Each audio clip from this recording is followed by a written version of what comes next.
Welcome, ladies and gentlemen, to this week's episode of Talk Exchange. Today's guest is Rich Wistocki, who has spent his entire career in law enforcement and the overall prevention of child abuse. He has arrested over 300 child predators, and today he talks all about his career and also how to prevent school shootings, how to train students and faculty. He owns the company Be Sure Consulting, and it's just a very powerful, very interesting episode that I think everyone should listen to, and I hope everyone finds value in. So hope you enjoy, and we'll see you again next week. Welcome to Talk Exchange. I'm Tracy Edwards, CEO of the National Exchange Club. And I'm Christy Lindahl, Director of Communications. So, Christy, we're here today with actually a heavy subject that can be prevented.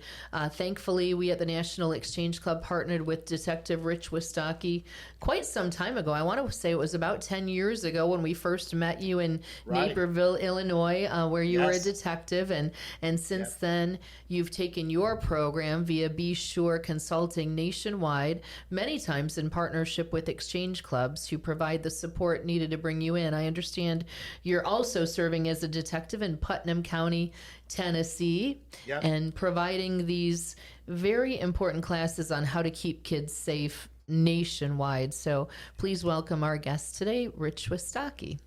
Thank you, guys. Thank you for having me. Awesome.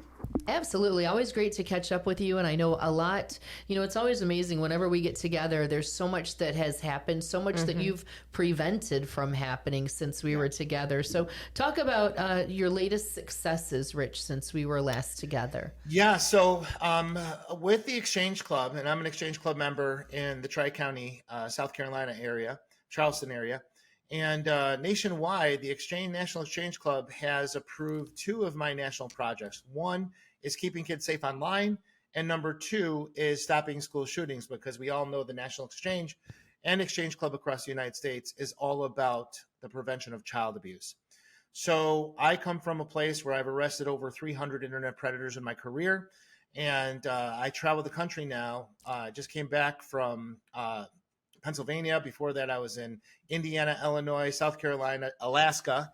So we're really, on the behalf of Exchange, and Exchange Club members can arrange this in their school districts and police departments. So we're going to talk about the class. It's called Identifying and Intercepting School Violence Through Leakage and Cyber Investigations. So this is typically a 3-day class that will include school district administration. So it is your IT people at the school. It'll be your deans, your principals, your social workers, your assistant principals, your superintendents, plus your local law enforcement and school resource officers. One of the people that the jobs in the school, the IT people, are really, really important to come to this class. So this 3-day class is put on nationwide. And let me start from the beginning on where it comes from. So in 2021, the United States Secret Service, of which I was a task force member for over 15 years, the United States Secret Service, Dr. Lena Althari, who is a psychiatrist, who created a study, and it's called the United States Secret Service Threat Assessment Survey Study in 2021. And what she found, that over the last 12 years, 94% of the school shooters, before they did the school shooting, they posted online what they were going to do before they did it. Okay? This is called leakage. And when I saw and read and studied the study, I was like, oh my God, if they're saying that they want to shoot up a school, that's a crime called terrorist threat. So I took all my experience on arresting predators and I applied it to the school side. And what allows us to do these cases is a federal law called the ECPA, the Electronics Communications Privacy Act. In the ECPA, there is a portion of that where it says if death or great bodily harm is threatened, that it is about to occur or going to occur now, the law enforcement officer can invoke exigency, and within 2 hours, the law enforcement agent can find out and track and trace who is the person who made the threat. That's what we do with predators. So I applied that information to the school shooter because now I have all this data from Dr. Althari that says that the school shooter posts online, right? Mm-hmm. So when I have this class, I show the school administrators and law enforcement how to invoke this federal statute. And within 2 hours, we can find out where the poster is. Now, the focus of this class is to give the student making the threat the mental health help they need before the shooting starts. Okay? So let me break this down for you. Also in this study, there was a common denominator of school shooters. They were either mentally, emotionally, physically, or sexually abused somewhere in their childhood. And so when you have this common thread, it rewires their brain, and now they can't fit into the culture at school, right? So then they're ostracized, they're beat up, they're bullied, they're made fun of. And this causes them to get back at the people who are doing this. And it's like a pressure cooker. It builds and builds and builds and builds. And then they start threatening online to give some type of notoriety and test the waters. And then they do the school shooting. Now, the second phase of this is that if there's a threat, our goal is to give that child the mental health help they need. When we find out who it is, we want to take them to a hospital first. Or if they need to be arrested, they're arrested for making a terrorist threat. The second phase of this is that I show the people in the class how we can prove the intent of the person making the threat. That's easy. Where do our kids hide their deepest, darkest secrets? In their social media. So what we then do is that I have created all the search warrants that they need, no matter what state it's in. They do a search warrant on their social media, and there they will find all the messages, the searches, and the planning that they're doing. If there's positive planning, then we go to phase 3, which is executing a search warrant on the house, and they retrieve the weapons. And so there's no school shooting. Now, through Exchange, what Exchange Club members do is they contact their local school district or law enforcement and said, hey, Exchange has this program, and we would like to sponsor it and bring it to you. Now, what does sponsorship mean? So the model of bringing on this class, nobody has $8,000 in their budget to put this class on for 3 days. It just doesn't happen, right? Schools are strapped, law enforcement strapped, and Exchange is not going to pay for it. So what we do is that whoever the host agency is, right? If the host law enforcement agency or the school district wants to put on the class, they can get it for free, 2 spots free. Then I make a flyer, and then everyone else has to pay $300 per person for a 3-day class, which is really cheap, right? So there has to be 25 attendees or more. If they reach 30 attendees, they get a 3rd spot for free. Okay, we can have up to 50 people. Like in a Michigan Exchange, every time I go there, there's at least 50 people in the class. It's amazing. And the things that these guys after the class and these women in schools or in law enforcement, how they're finding this stuff, it is amazing because they report back to me. This year alone, this school year, with the students, the law enforcement and school officials who have taken this class, they have stopped 41 school shooting threats. Wow. Wherever Exchange is. So, and the responsibility of Exchange when you host a class, the only thing you have to do, guys, is you have to bring breakfast and lunch into the class. That's what sponsoring means. So, when we're in Michigan, there's some really great bakers in Exchange. They're making great chili. They're making great salads. They're making great, Cuban sandwiches. Our people love to cook in Exchange, right? And they're great cooks. And that's what they do. They just go to their local donut shop and get the coffee, or they go to Chick-fil-A, and Chick-fil-A donates it to Exchange when they know what the mission is. So it really doesn't cost hardly anything for Exchange Club members to do this. But we want, and then at the beginning of the class, so you'll have about 30 to 50 people in the class. how we kick it off is that I want to explain what exchange is, and then they hand out applications to everybody in the class once they see what our mission is. Every class we've taught, they have had people, 2 or 3 people, join exchange. And it's just a way that we can increase our membership, because when they see this great class and they're part of it, we give them the applications at the beginning of class, and we introduce the applications and we attach it to the evaluations. So if they weren't too sure about it in the first, when they're doing my evaluation for the class, we attach it to that. They fill out the form, and the Exchange Club will follow up with them to join exchange. It's just a really great way to increase our membership, right? Absolutely. Really no cost to exchange. So Awesome. it's a really important one. And we had number 41 last week. Wow. Let me take some time to explain that. Please. One, okay? So I think it was, we did it in Lincoln Park. We did Lincoln Park a couple times over the last year and a half. And the SRO was from Pontiac, Michigan. And so he had a student come to him and say, Officer so-and-so, look what I found on Snapchat. Now what they learned in the class, the unfortunate breakdown of past school shooters was everybody hears the term see something, say something, right? Yes. All our kids are trained, see something, say something. That's not enough. We have to train our students, see something, say something, report something. Like when I teach in the schools all over the country, I make them take a picture of my slide of the 5 pieces of evidence they need to have in order to report it. So when I'm training the students, I'm training the faculty, and I'm training the law enforcement officer, what are the 5 pieces of evidence? So let me go through that real quick, what that is, okay? So the 5 pieces of evidence, number 1, I need screen captures of everything. The chat, the profile, what she said, what he said, the pictures, the videos. Screen capture everything, print it out, and make it a file somewhere.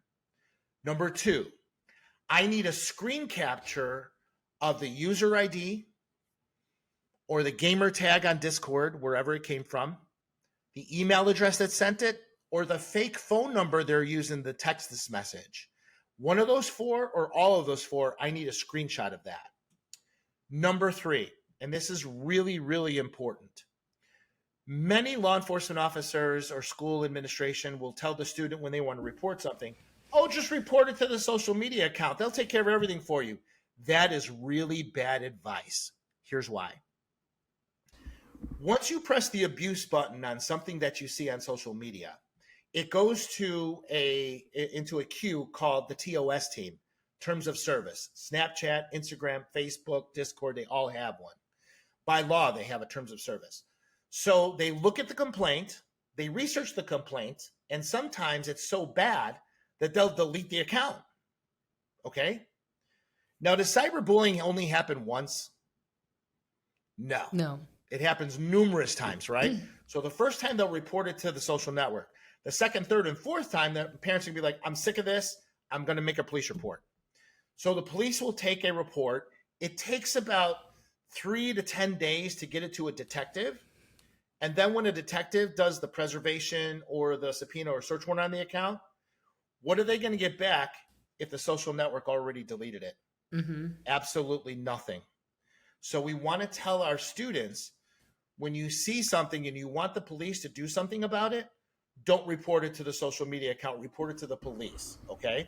Number 4, I need a detailed type statement as to what happened and how it made you feel. Now, the exception to this is that if there's any sexual abuse or physical abuse, don't do number 4, because you have to go to a CAC, a Child Advocacy Center, to be interviewed by a forensic certified interviewer. So if there's sexual abuse, if there's physical abuse, don't do number 4. But if there's not, I need a detailed type statement as to what happened and how it made you feel, so I can put that in a search warrant when I'm going after the social network or going into that house. Now, number 5, I need everything we just talked about, print it out, and put it on a flash drive. Not 1 flash drive, 2 flash drives, because sometimes cops lose stuff. Okay, so I need the printouts and the flash drive given to the police. That's what we need to start an investigation. Okay, so those are the 5 things. And what happens is, if we're not training our students, if we're not training our faculty, on how to take the evidence, they're going to get away with it. So that's what this class does through exchange. It puts everybody on the same page. So everybody knows what to do when they see it, right? So let's go back to the Pontiac, Michigan incident. So the student reported to the SRO that was in my class and said, hey, there's this fight on Snapchat. They're talking about shooting each other. And then he was like, what? So immediately, because of the tools they learned in cyber investigations, they learned to do the exigent. They identify who the guys were within a couple hours. But it was too big of a case just for the SRO to handle. So they gave it to investigations in the FBI. Once they identified and got the messages out of the Snapchat guys, they were already planning, and they actually planted the guns they were going to use to shoot up the graduation. Oh, wow. And because this SRO took a cyber investigation class, he was able to stop it because they were able to find out who it is through social media. So again, out of the 41 school shootings that we stopped with the people who've taken this class through exchange, a third of them had secured weapons they were going to use. The other 2/3, it was just, I was just kidding, and I just want to scare people and things like that. But we stopped almost 11. Wow, fantastic. It's amazing. So through exchange, Absolutely. so why do we go to convention, right? We go to convention to learn new things and bring it back to our communities to plug them in, right? Mm-hmm. So again, for exchange, all you have to do, and I have all the directions, right? So I have all the Exchange Club directions. I have the flyer with a QR code. Once you put it through your people, they just scan it. They pay online, or I can send them an invoice for the $300, and they can come to the class. So currently, right now, next week we're going to be in Miami for the National Association of School Resource Conference, or the FASRO conference, actually, Florida Resource Officers Conference. Then I'm going to Grand Blanc, Michigan, and there's already 50 people. Then I'm going to Northville, Michigan. We're going to be right after our convention. I'm going to be at Fort Worth, Texas, and I reach out to Fort Worth, and they haven't responded, so I got to recontact with them because there's going to be a lot of people in that class. So Okay. Yeah, so we try to have these classes where exchange is, so exchange can pitch the people who are in the class Sure. to join exchange, because this is what we're about, the prevention of child abuse. Mm-hmm. Wow, that's the power of a great partnership, Rich. Thanks for your continued work on something Absolutely. so important as, protecting our children. My gosh, we all agree on that, and that's a big focus of exchange. So really glad that we partnered back when we met in Naperville. I was trying to remember what year that was. Maybe. Oh, God. It had to be like 2010 I've been in exchange. Yeah. Oh, wow. I think I met you maybe about 2013 or 14 or so when we started then taking the program nationally. So thank you for your work. It's just amazing and absolutely stunning to think that we could have had all those horrific experiences that were prevented as a result of this partnership. Thank you for your work and your focus. Yes, sir. I, as a mother, know, I just reiterate, thank you for getting this out there. And if anyone wants to learn more about Rich or his program, they should definitely make plans to check out our website. Yes. There's information under our partnerships area. Absolutely. Yeah, you can Google my name, search me on YouTube. A lot of the school districts that Exchange have brought me into the school districts. A lot of times we will do the parent presentation virtually, and all those are posted to YouTube so you can see what the program is about for yourself. Great. You know what the good news is, Rich? You're very easy to find online. So that's good. Anybody watching and saying, I want to look up Rich Wistocki, boom, there he is. Yeah, I'm glad I don't owe anybody any money. If you can't find him, go to BeSureConsulting.com. If you'd like to learn more about Exchange and the awesome power of being part of Exchange to bring in programs like this to your community, please visit nationalexchangeclub.org. Rich, always a pleasure. My gosh, thank you, guys. Thank you for the work you do. Thanks for your partnership. And thanks to you for tuning into this episode of Talk Exchange. Wow, great to see. We'll see you in a couple weeks. Yeah. Yes, we'll see you there. Yep, I'm leaving. Can't wait.